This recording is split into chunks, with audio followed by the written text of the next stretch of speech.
சினிமாக்குள்ளார அடியெடுத்து வச்சிட்டாலே எத்தனை போராட்டம் இருந்திருக்கும், எவ்வளோ பேரை பார்த்துருப்பாங்க, எவ்வளோ வாழ்க்கையில் வெயிட் பண்ணியிருப்பாங்க, எவ்வளோ அவமானங்கள் இருந்திருக்கும். இது எல்லாருக்குமே இது கடந்து வராமல் நீங்கள் ஒரு இடத்துக்குள்ளார போய் நிற்க முடியாது.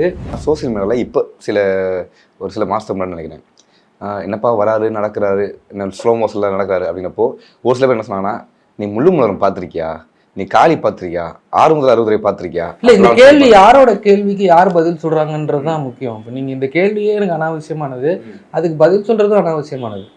விஷயம் தெரியாதவங்கள்ட்ட நீங்கள் போய் பேசுகிறதே வேஸ்ட் இல்லை. என்ன அப்படின்னு ஒருத்தவங்க வந்து கிண்டல் பண்ணுறான்னா அவனுக்கு அவ்வளோதான் அறிவு. என்றைக்குமே வந்து நாலேஜ் இருக்கிற ஆளுங்க வந்து கிண்டல் பண்ண மாட்டாங்க. They know what the stuff. அவங்களுக்கு என்ன பேசணும் என்ன பேசக்கூடாதுன்னு தெரியும்.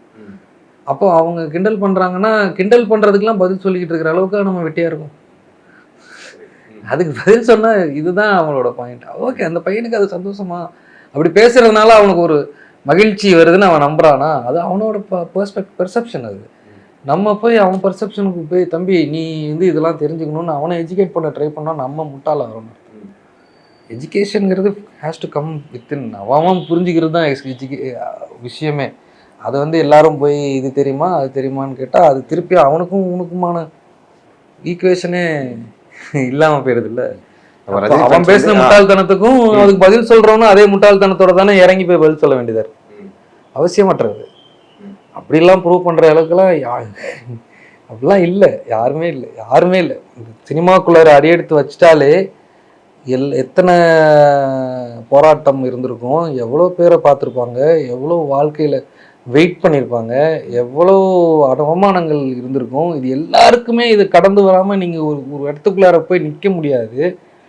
நீங்கள் வான அவமானங்கள், சாப்பிட்ற சாப்பாடு நம்ம வயிற்றுக்குள்ளே போய் செரிக்குதா இல்லையாங்கிற அளவுக்கான விஷயங்கள்லாம் பார்த்தவங்க தான் இன்னமும் சினிமாவில் இருக்காங்க. இப்போ அதுக்குள்ளே இருக்கிற எல்லாருக்குமே ஒரு வழி இருக்குது, ஒரு போராட்டம் இருக்குது. அவங்க எல்லாருமே மதிக்கப்பட வேண்டியவர்கள். ஒரு துறை சார்ந்து அவங்களோட உழைப்பு இருக்குது.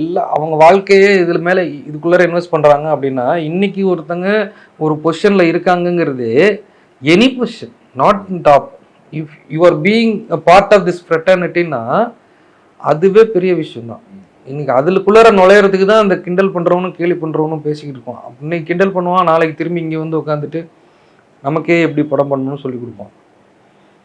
இது வந்து என்ன சொல்கிறது, இதை பேஷனாகவும் லைஃபாகவும் எடுத்துகிட்டு போகிறவங்களுக்கு அது வேற ஜேர்னி. அதை அவங்க பெருசாகவே பார்த்துக்க மாட்டாங்க. இப்போ அவனுக்கு பதில் சொல்லிகிட்டு இருந்தோம்னா நமக்கு அது தேவையில்லாத வேலை. நம்ம இன்னும் ஓட வேண்டியது அவ்வளோ இருக்குது. இப்போ உட்காந்து இதுக்கு பதில் சொல்கிறது தான் முக்கியமாக. அப்படிதான். அந்த படையப்பா கதை வந்து ரஜினி சார் யோசிச்சு தான் வந்து கேசவங்க சார் வந்து சொன்னாங்க. ஒரு ரைட்டராக உங்களுக்கு எப்படி சார் இருக்குது, ஒரு ஆக்டர் எப்படி படையப்பா வந்து ஒரு கதையை வந்து சொல்லியிருப்பாரு? அப்போ நாலேஜ் வந்து ஸ்டோரி நாலேஜும் அதிகமாக இருக்கும், எக்ஸ்பீரியன்ஸ் வந்து அதிகமாக இருக்கும். ஒரு ரைட்டரை எவ்வளோ சார் எக்ஸைட் பண்ணுது உங்களை? ரஜினி சார் வந்து அந்த படையப்பா கதையை யோசித்து ஸ்க்ரீன் ப்ளே பண்ண சொன்னாங்க. இப்போது ஒரு ரைட்டராக படையப்பா கதையை பார்க்கும்போது உங்களுக்கு என்ன தோணுது? நீங்கள் சொன்னீங்களே, ஒருத்தர் வராரு, ஒரு மாதிரியான படம் நடிக்கிறாரு, மக்களுக்கு பிடிக்குது. திருப்பி அது மாதிரியான படம் நடிக்கிறாரு, மக்களுக்கு பிடிக்குது. அது மாதிரி அவரோட பேட்டர்னை மாற்றவே இல்லை. இல்லை அப்படின்னு நீங்கள் முன்னாடி சொன்னீங்க இல்லையா, அதுதான் சக்ஸஸ்ஃபுல்லான விஷயமும். அப்படின்னா அதை ரிப்பீட் பண்ணும் போதும் மக்கள் ஆதரவு இருக்குது அப்படின்னா அது என்னன்னு தெரியும்ல நமக்கு. அதோட எசன்ஸ் என்னன்னு தெரியும்ல. கதைகள் வேற தான், களங்கள் வேற தான், கனவுகள் வேற தான்.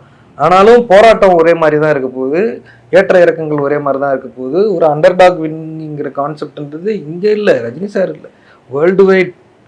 நீங்கள் you can place any actor in it and you can still அந்த இதை எடுத்துகிட்டு வந்துட முடியும்.